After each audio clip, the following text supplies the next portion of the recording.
Mass Effect is widely regarded as one of the best RPG franchises, hell even gaming franchises of all time. But here was me, in 2021, having never played a single game from the series. Well, I played 2 or 3 hours of the first one a long time ago, but that doesn't count. So in September, I decided to purchase the Legendary Edition and see what all the fuss was about. In this video, I will be taking a look at the first game in the series, as we ask the question, is Mass Effect overrated? When I embarked upon my journey into Mass Effect, I have to say, I just wasn't feeling it. The movement felt clunky, the control scheme was unintuitive, the map was atrocious, and the pacing was so slow that it felt like a chore to get through.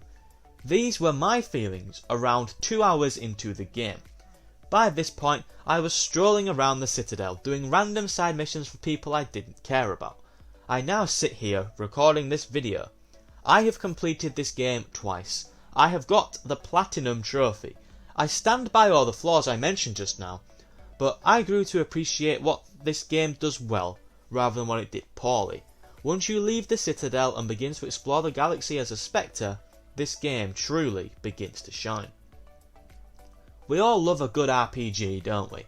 Well, we've just hopped in our time machine and flown straight back to 2007, where BioWare are the best in the business at this sort of stuff.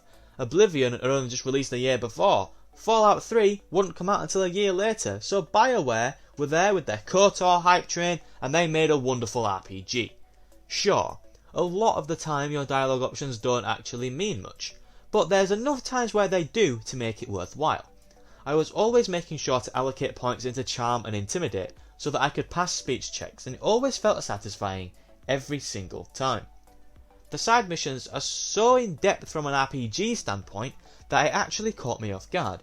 There are often 2 or 3 different ways for a side mission to end depending on the choices you make throughout it, and for a game that came out in 2007 to have that variety is pretty damn impressive.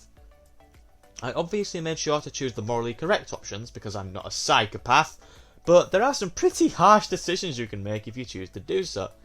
This kind of thing also carries through to the main campaign as well. This part of the video will contain spoilers for Mass Effect 1, so skip ahead to this time if you'd like to avoid. When you get to Feros, for example, you get to choose whether to gun down the colony or use gas grenades to incapacitate them. This isn't just a simple choice you select on the wheel though. You have to go into your equipment and apply the gas upgrade to your grenades. This is the game asking you how much you truly care about doing the right thing. I imagine a few people were either too lazy or couldn't figure out how to apply the upgrade and slaughtered the colony. When you're on Novaria, you can choose whether you want to wipe out an entire alien race or let them out into the wild, knowing full well they could go rogue and spell the end of every other race. That's a decision that I hope has an impact in the next game because it didn't in this one, not that I could tell anyway. The one I loved the most though was what to do with Rex. He could go rogue when you have to destroy the medicine that will cure the disease that is wiping out the Krogans. But thankfully I had enough charm points to calm him down, but if I didn't then I'd have had to put down my favourite companion. Think about this for a second. This game came out in 2007. The gaming industry has had 14 long years to evolve the RPG formula, yet we still had an RPG in the form of Cyberpunk 2077, where your choices mean very, very little. For the record, I actually enjoyed Cyberpunk 2077, it just wasn't a very good RPG. What I will say is that I didn't feel like I needed to sacrifice much as far as build goes. I pumped all my points into Charm and Intimidate, but I still had plenty of points left to put into my powers and weapons, so I was still strong in combat. I just felt like there was more than enough points to go around, for me personally. Then there's the main story. Oh boy, the main story. Chasing Saren down was absolutely brilliant. I really wanted to catch this traitorous Taurian. By the end of the game, I have to admit I didn't hate him as much, because he was obviously being duped by the Reapers. But the bottom line is, the more I learned about the story, the more I appreciated it and became hooked.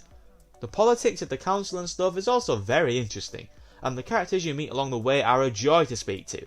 Rex and Garrus were my personal favourite companions, but I also really liked Liara as well. I was also very surprised to hear Keith David in this game as Captain Anderson. I loved him in Community. Shepard is also great, but obviously that depends on who you want Shepard to be.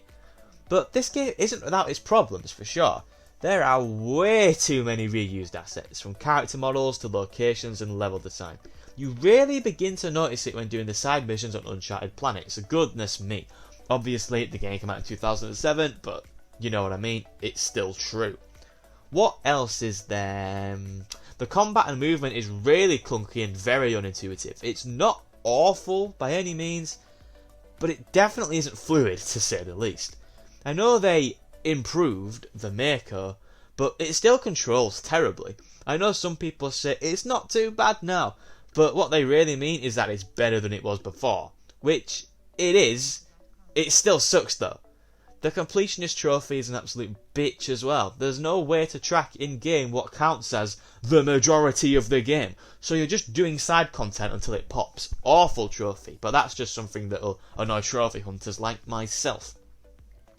Mass Effect 1 was a game that took a while to sink its claws into me. I really didn't understand the hype at first, but the more I played, the more it started to grow on me, to the point where I eventually struggled to put the game down. Phenomenal RPG systems, an intriguing core narrative, and a lovable cast of characters were enough to offset repetitive level design, reused assets, and a clunky movement, to the point where I can finally say, yeah, I can see it. I can see why people love this series so much. Mass Effect is not overrated, and apparently this is the worst one, so I can't wait to play the other two. Thank you for making it to the end of the video. I hope you enjoyed it. If you did, please make sure to leave a like, as it would be greatly appreciated by me. And if you want to see more fantastic videos just like this one, then make sure to subscribe, because I upload brilliant videos every single Friday. Have a nice day and goodbye.